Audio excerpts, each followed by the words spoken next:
অন্নপূর্ণা ভাণ্ডারের ফর্ম নিয়ে খুব কথাবার্তা চলছে, অনেকে ব্যঙ্গ বিদ্রূপও করছে।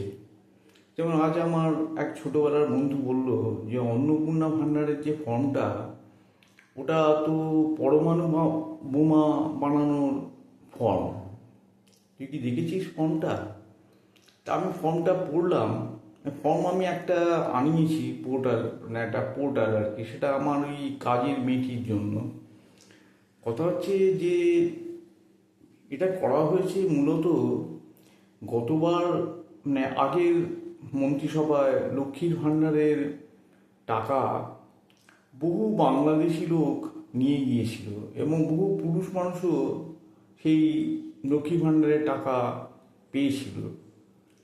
সেই ধরনের ঘটনার পুনরাবৃত্তি যাতে না ঘটে, তার জন্যই সরকার একটা প্রিকশনারি মেজার্স নেবার চেষ্টা করেছে এবং তাতেই ফর্মটা এরকম 11-12 পাতার হয়ে গেছে।